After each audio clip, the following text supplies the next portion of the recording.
देखिए आज की हमारी जो एक्सरसाइज है त्रिकोणमिति के कुछ अनुप्रयोग। पहला क्वेश्चन जो हमारा दिया गया है, एक छड़ की लंबाई उसकी छाया से अनुपात 1:3 है, सूर्य का उन्नयन कोण होगा। में दिया गया है छड़ की लंबाई उसकी छाया का अनुपात 1:3 है, सूर्य का उन्नयन कोण होगा। देखिए एक चीज अब ध्यान से, मैंने ये छड़ मानी है और ये छाया मानी है, तो ये और ये अनुपात दिया है इसकी लंबाई का और इसकी लंबाई का। अब देखो जो भी अनुपात दिया जाता है सदैव याद कर लो लंबाई मानने का तरीका क्या होता है, एक से गुणा करके या वाई से या किसी भी एक अच्छे से दोनों में गुणा करके उनकी लंबाई मानी जाती है। पहले इन्होंने बोला छड़, तो छड़ की लंबाई क्या हो जाएगी, एक्स की एक से करेंगे एक्स, ठीक है, तो ये हो जाएगी एक्स। और छाया जो है इसकी जब एक्स से करेंगे तो ये हो जाएगी √3x, ठीक है। ये लंबाई इसकी हो गई, ये इसकी हो गई। अब ये पूछ क्या रहे हैं, ये वाला थीटा। अच्छा थीटा अगर ये होगा तो ये लंब होगा, ये क्या होगा, आधार। लंब और आधार का अनुपात किस में आता है, साइन में, कोस में या टेन में, तो ये टेन में आता है भाई। ये किस में आता है, टेन में। तो अगर मैं चाहूं तो इसका नाम दे दूं ए, बी और सी। करने का तरीका क्या होगा, माना ए बी बराबर एक्स मीटर, या इकाई भी मान सकते हैं, ठीक है, क्योंकि यहां दिया नहीं मीटर है, क्या है, तो हम मात्रा क्या इकाई कुछ भी लिख सकते हैं। एक छड़ बा CV बराबर √3x मात्रक क्या है, ये छाया है की लंबाई है। अच्छा ये छाया की लंबाई, अब ये देखो त्रिभुज से हमारा निकल क्या रहा है, त्रिभुज ABC में देखिए ये थीटा, तो यहां टेन लगेगा, टेन थीटा। लंब, लंब कितना आएगा AB, और आधार कितना आएगा CV या BC। अब देखो टेन थीटा तो ऐसे ही लिखा रहेगा, AB का मान अभी मैंने माना है कितना x, और ये माना है √3x। देखो ये और ये कट जाएगा, यहां बचेगा 1/√3। तो टेन का मान किस में होता है 1/√3, ये होता है टेन 30 में। तो टेन थीटा किसके बराबर आएगा, टेन 30 के। थीटा कंपेयर करने पर कितना आ जाएगा 30, तो थीटा का मान क्या होगा 30। अच्छा इस सवाल में आपको देखो थीटा दिया गया था, आगे के सवाल में आपको कई बार पूछा जाएगा उन्नयन कोण या अवनयन कोण, तो आपको जानकारी होनी चाहिए उन्नयन क्या होता है और अवनयन क्या होता है। देखो कोई भी ऑब्जेक्ट है, मेरा जैसे यही था, नीचे मेरा जो कोण बन रहा था नीचे से ऊपर के लिए, तो इस कोण को उन्नयन कोण बोला जाता है। कैसा कोण बोलते हैं, उन्नयन कोण। अच्छा इस जगह पर ऑब्जेक्ट हो, नीचे कोई चीज देख रहा हो, तो एक काल्पनिक समांतर रेखा ये खींची जाती है, यहाँ रेखा कोई नहीं होती है, तो यहां पर एक काल्पनिक समांतर रेखा जो खींचते हैं उससे और ऑब्जेक्ट की लाइन से जो एंगल बन रहा है ये अवनमन कोण होता है।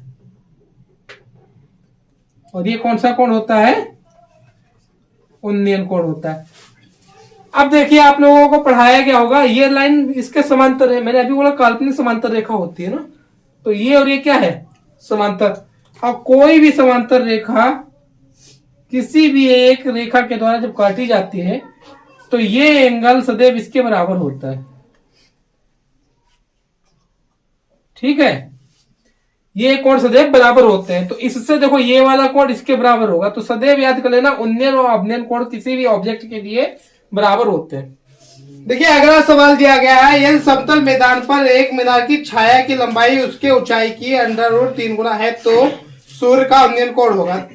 देखिए सवाल फिर से भाई, ये उन्होंने कहा है अगर मैंने x मान ली तो ये वाली √3 गुना है, पिछले में अनुपात दिया गया था और यहाँ √3 गुना दिया गया है, तो बात वही रहेगी। देखो अगर ये x है तो ये √3x हो जाएगा, ठीक है। तो यहां हम अब करवाएंगे नहीं आपको, पीछे मैंने आपको बताया था क्या किया गया था उसी ट्रिक से, x बटे ये आ जाएगा, देखो ये जो आएगा और एक से x कट जाएगा, और यहां पर देखो ये आएगा टेन थीटा, तो टेन थीटा का मान जो आएगा 1/√3। अब पिछले सवाल में मैंने आपको तुलना करके बताया था थीटा का मान जो आएगा वो 30 आएगा, तो इसका ये विकल्प सही होगा। क्वेश्चन करने का टिप बिल्कुल भाई, माना लंबाई मान लेंगे मीनार की, और ये क्या मान लेंगे हम, प्रतिबिंब या छाया। ठीक है, अब ये थीटा मानेंगे, कौन कौन सा बना रही है, थीटा। इस त्रिभुज में टेन थीटा का फार्मूला लगाएंगे, इसके बटे में ये आएगा जो कि यहां दिया गया है। सॉल्व करेंगे, इसका मान आ जाएगा 30। ठीक है, कि एक वृक्ष आदि में टूट गया।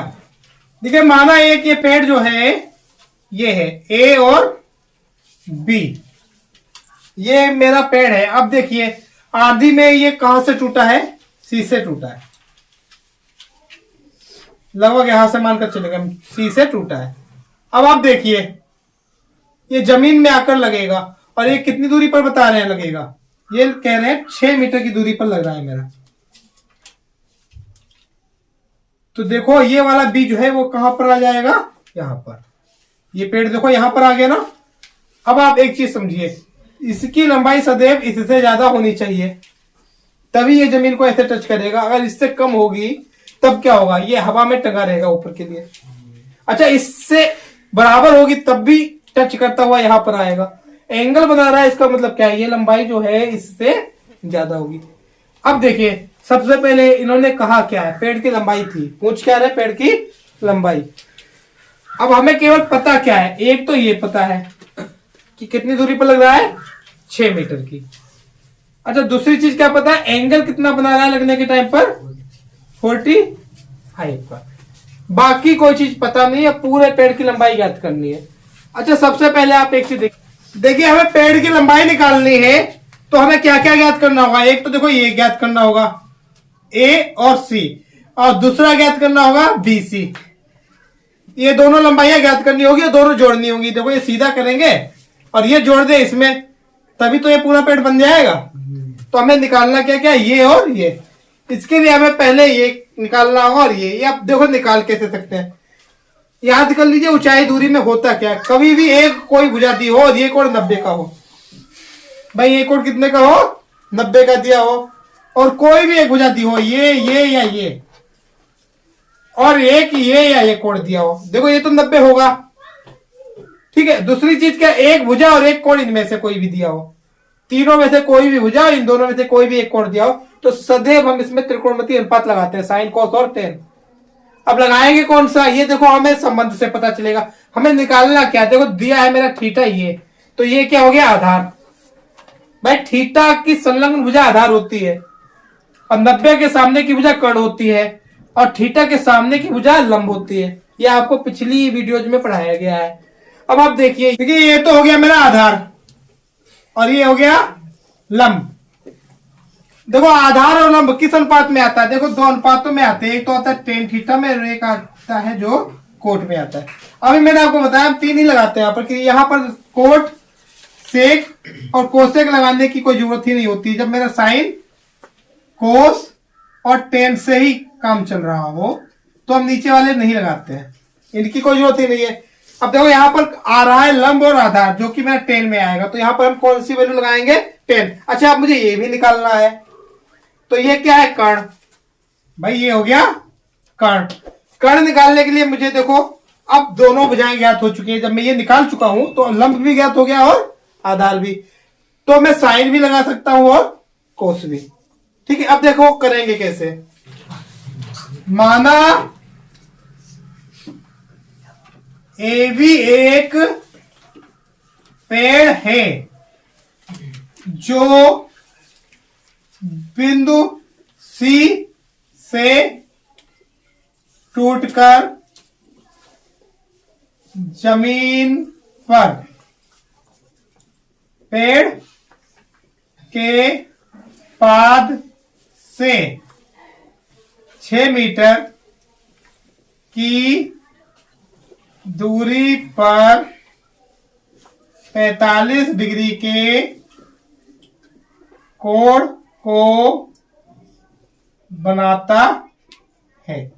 देखो अब हमें ज्ञात क्या करना है, ये और ये। अभी मैंने आपको बताया था, पहले हम ये निकाल रहे हैं। तो देखो क्या होगा, चित्र का नाम हम देंगे। ये चित्र क्या है, देखो त्रिभुज ए बी सी में, तो त्रिभुज ए बी सी में थीटा क्या हो जाएगा मेरा 45 का, तो 10 45। लंब कितना है AC, आधार कितना है AB। अच्छा देखिए tan 45 का मान कितना होता है, 1 होता है। यहां पर देखो सबसे ज्यादा मुझे ये 3 वैल्यूज ही आती हैं काम में, ये और ये tan की। ये कितना होता है tan 30, tan 45, tan 60। ये याद कर लो, सबसे ज्यादा जो हमारा आता है हाइट एंड डिस्टेंस में यही प्रयोग होता है। ठीक है, ये दिया AC लिखेंगे, AB को AB ही लिखेंगे। अब आप देखिए एक का एक लिखेंगे AC, ऐसे ही लिखेंगे। AB की वैल्यू दी गई है, कितनी दी है 6। तो जब तिरछी गुणा करेंगे तो यहां आएगा 6। AC के बराबर कितना आ जाएगा 6 की 1 से गुणा करेंगे 6 ही आएगा ना। तो AC भी मेरी 6 मीटर आई है। अब देखिए ये और ये बराबर आई है, तो यहां से हमें एक चीज पता चल रही है, जब भी यहां 45 का एंगल होगा सदैव ये और ये भुजा बराबर होगी।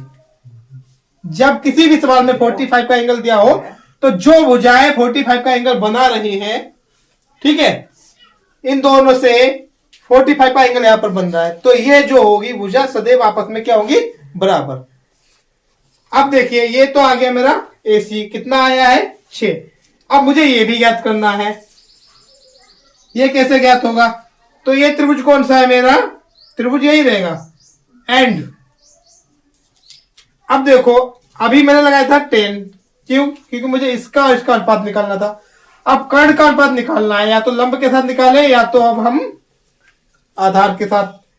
तो हम निकालेंगे आधार के साथ में, यहां लिखेंगे कोस 45। कितना हो जाएगा, आधार है मेरा AB और कर्ण जो है BC, इसका मान होता है 1/√2। और AB अभी हमारा दिया गया है 6 और BC मुझे निकालना है। तिरछी गुणा करेंगे तो BC की 1 से होगी BC और इसकी हो जाएगी 6√2। अब मुझे देखो निकालना क्या है, मुझे निकालना है पेड़ की लंबाई।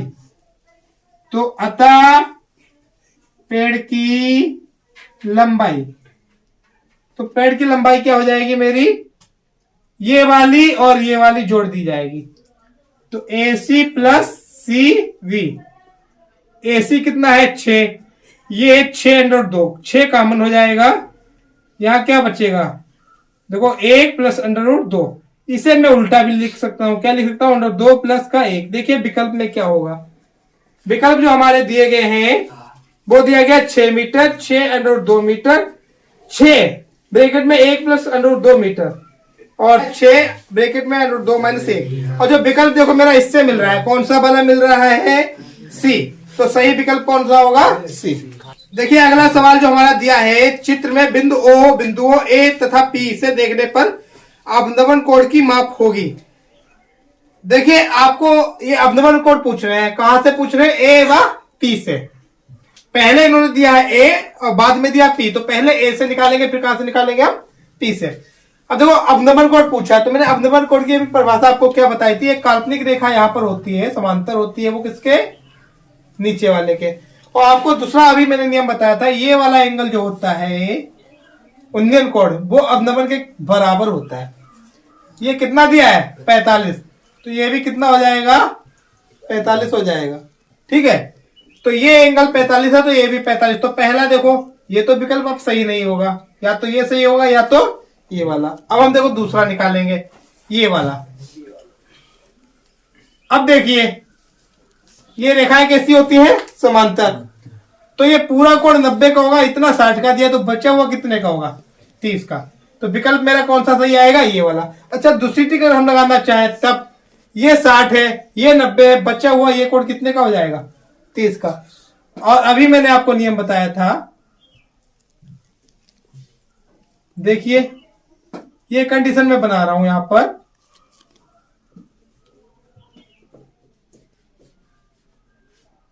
देखिए ये कंडीशन जो बन रही है मेरी, ये P, ये Q और ये है O।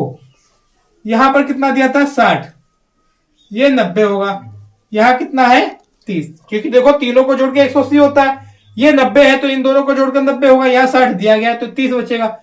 अब देखो ये रेखा मेरी, तो ये और ये कोण बराबर, क्योंकि ये हो गया अवनमन, ये हो गया उन्नयन, और ये दोनों आपस में बराबर होते हैं, तो ये कितना होगा 30। तो ये रूल लगाए तब भी 30 आएगा। दूसरा ये वाला लगाए कि टोटल 90 होगा, ये समांतर रेखा है। और ये देखो लंब, यहाँ 90 तो यहाँ भी 90 होगा, तो ये 90 का होगा पूरा, यहाँ 60 का दिया है तो ये कितना होगा 30। तो हम सीधे अगर लगाना चाहे तो लगा सकते हैं, हल करना चाहे तो इसे हल भी कर सकते हैं। देखिए अगला सवाल हमारा जो है, मैदान में खड़ी एक कार का 75 मीटर ऊंची मीनार से अवनमन कोण 30 डिग्री है। मीनार के आधार से कार की दूरी ज्ञात कीजिए।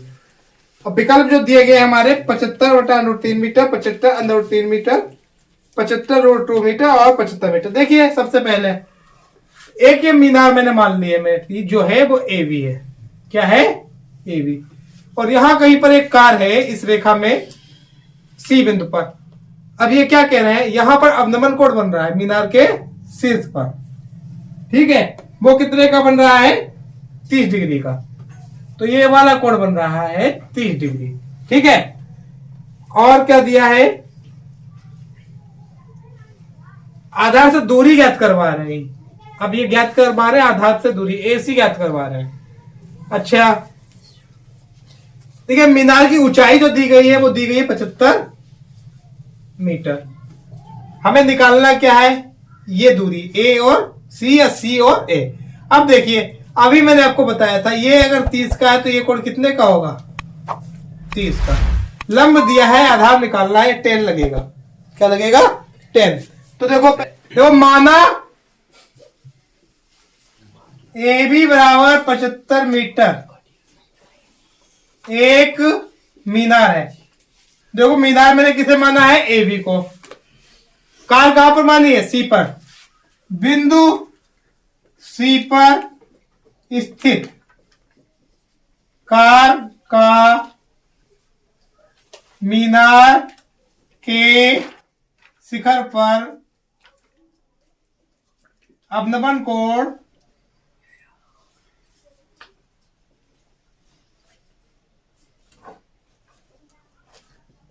30 डिग्री है। देखिए चित्र में अब क्या होगा, ये देखो दिया इन्होंने 75 और अवनमन कोण कहां पर बनेगा? शीर्ष पर। तो ये दिया 30। अब देखो मैं अभी आपको बता चुका हूं जब ये 30 होगा तो ये भी 30 होगा। और मुझसे ये दूरी निकालनी है तो देखो अब मैं लगाऊंगा सीधे फॉर्मूला ए बी सी में। त्रिभुज ए बी सी में थीटा कितना है? 30। और ये लंब और आधार में रिलेशन आएगा। देखो ये है लंब, ये है आधार, तो 10 लगेगा। 10 30 कितना आ जाएगा? लंब है मेरा ए बी, वो आधार है सी है। वैल्यू लगाओ। 10 30 का मान कितना होता है? 1/√3। ए बी का मान कितना दिया है? 75। और ये निकालना है मुझे सी ए। तिरछी गुणा करेंगे सी ए बराबर आ जाएगा 75/√3। अब देखिए क्वेश्चन में क्या पूछा गया है, कार की जो मीनार है उसके आधार से दूरी पूछी गई है। देखिए क्या पूछा गया है, कार की आधार से दूरी जो कि एसी या सी है, जो मेरी अभी कितनी निकल कर आ रही 75/√3। ये मीटर में, तो ये भी किस में आएगी? मीटर में। तो सही विकल्प जो होगा मेरा वो बी होगा।